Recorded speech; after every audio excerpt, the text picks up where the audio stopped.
As built up members use कर सकते हैं ताकि हैवी लोड उसको रेजिस्ट कर पाए।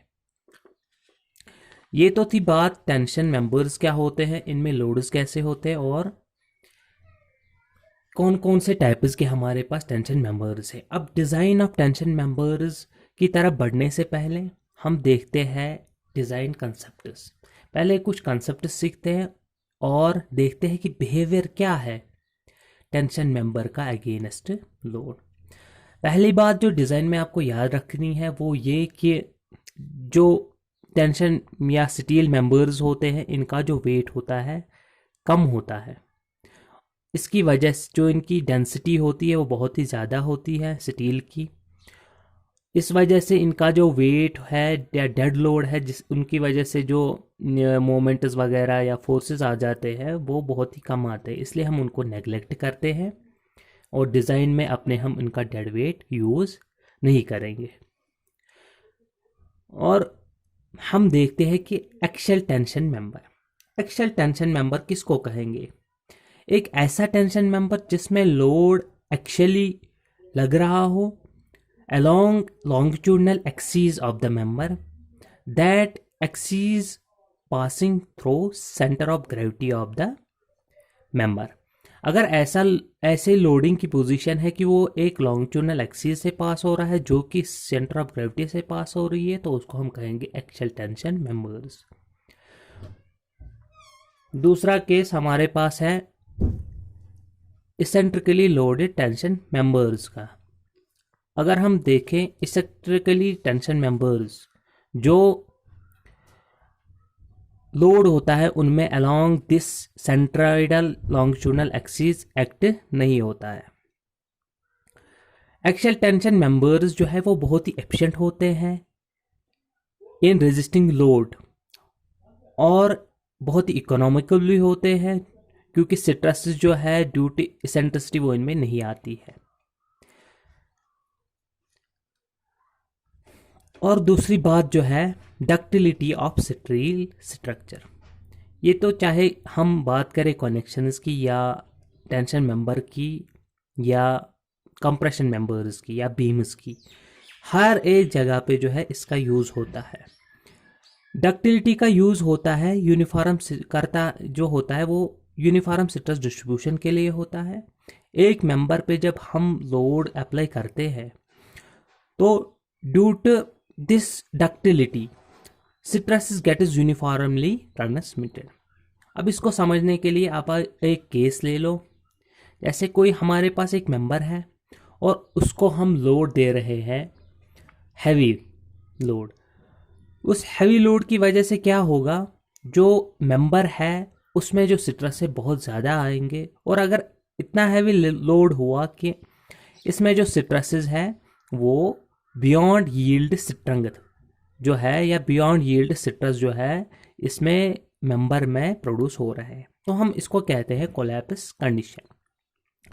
कोलैप्स कंडीशन में क्या होता है, जैसे ही हम लोड अप्लाई करते हैं एक मेंबर पे, जो जहाँ पे हम लोड अप्लाई करते हैं वहाँ पे जो फोर्सेस स्ट्रेसेस है डेवलप हो जाते हैं बहुत ज़्यादा और जो अराउंड द लोड लोकेशन जो फाइबर्स होते हैं वो यील्डिंग में चले जाते हैं क्योंकि स्ट्रेसेस जो है वो बढ़ जाते हैं और यील्डिंग में चले जाते हैं। जैसे यहाँ पे हम देखें, अगर हम इस वाली लोकेशन पे देख लें या अराउंड बोल्ट होल, क्योंकि यहाँ पे एरिया कम है और इस पे जो स्ट्रेस होंगे वो बहुत ज़्यादा होंगे। तो जैसे ही अराउंड दिस पोर्शन स्ट्रेसेस बढ़ जाते हैं और यील्ड स्ट्रेस को पहुंच जाते हैं क्योंकि हमारा जो लोड है वो ज़्यादा है किससे, यील्ड स्ट्रेंथ से। इसके अराउंड वाले जो फाइबर्स हैं वो एफआई स्ट्रेस को अटेन करते हैं। जैसे ये एफआई स्ट्रेस अटेन करते हैं, आप जानते हो जैसे हमने स्ट्रेस ट्रेन करो पड़ी, जैसे ही यील्ड स्ट्रेंथ या एफआई यील्ड स्ट्रेसेस प्रोड्यूस हो जाते हैं तो जो नंबर है वो किस में चला जाता है, यील्डिंग में।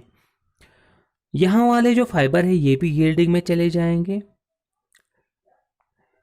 और यील्डिंग में जब एक फाइबर जाता है तो वो एक्स्ट्रा लोड तब तक नहीं लेता है जब तक कि यील्डिंग का जो प्लेट्यू है वो या यील्डिंग जो है कंप्लीट ना हो जाए।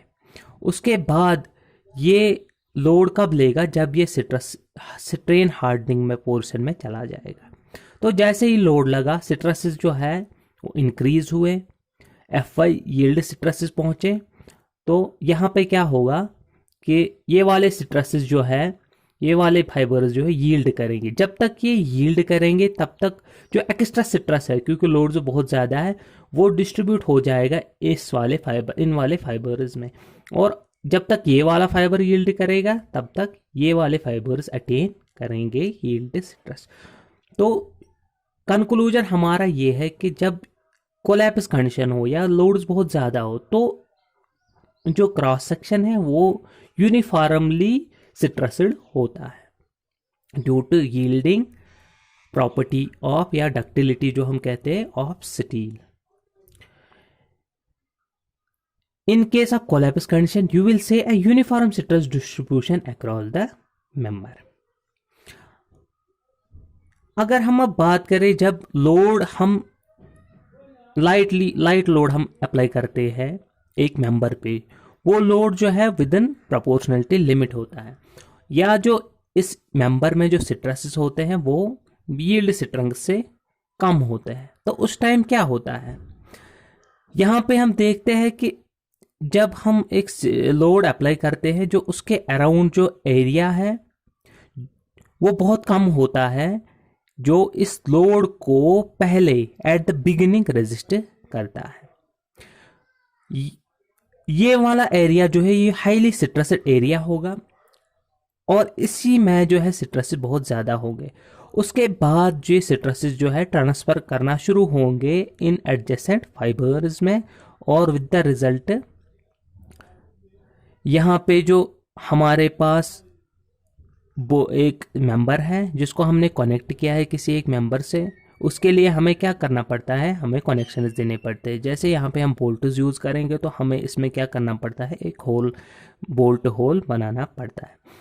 अब इस बोल्ट होल की वजह से इस मेंबर में क्या हो रहा है, इस मेंबर का जो ये क्रॉस सेक्शनल एरिया है ये बहुत कम हो रहा है। यहाँ पे जो एरिया कम हो रहा है इसकी वजह से एक फिनोमेनन होता है जिसको हमको बोलते हैं stress concentration phenomena. Stress concentration phenomena ये कहता है कि जब आप एक लोड लगाते हो एक पर्टिकुलर लोकेशन पे किसी मेंबर पे, उसमें जो अराउंड जो लोड लोकेशन होता है वो एरिया बहुत ही ज़्यादा हाईली स्ट्रेस्ड होता है, और जो रिमेनिंग फाइबर्स होते हैं या रिमेनिंग क्रॉस सेक्शन होता है वो अंडर स्ट्रेस्ड होता है, उसमें स्ट्रेसेस यहाँ से कम होते हैं। जैसे जैसे हम इस लोडिंग एरिया से दूर जाएंगे उतना उतना जो है स्ट्रेसेस जो है यूनिफॉर्म बनते जाएंगे। यही phenomena around the bolt hole भी होता है, क्योंकि यहाँ पे जो एरिया है बहुत कम है तो स्ट्रेसेस क्या होंगे, यहाँ पे ज़्यादा होंगे इस वाले क्रॉस सेक्शन में, और ज़्यादा से ज़्यादा मैक्सिमम स्ट्रेस जो है अराउंड बोल्ट होल होंगे। और जितना ज़्यादा हम इससे दूर जाएंगे इस मिनिमम क्रॉस सेक्शनल एरिया से उतना ही जो है स्ट्रेसेस यूनिफॉर्मली डिस्ट्रीब्यूट हो जाएंगे। तो ये फिनोमेना जो है इसे हम बोलते हैं स्ट्रेस कंसंट्रेशन फिनोमेना, जो कि आपने पहले ही पढ़ा होगा। हमारा कंक्लूजन यहाँ पे ये है कि जो बोल्ट होल्स का एरिया है जब मेंबर है वहाँ पे जो अराउंड जो बोल्ट होल्स का एरिया है वहाँ पे स्ट्रेसेस जो है बहुत ज़्यादा स्ट्रेसेस कंसंट्रेट होते हैं, तो वहाँ पे जो स्ट्रेसेस है बहुत ज़्यादा बढ़ जाते हैं। जैसा कि आपको पता है कि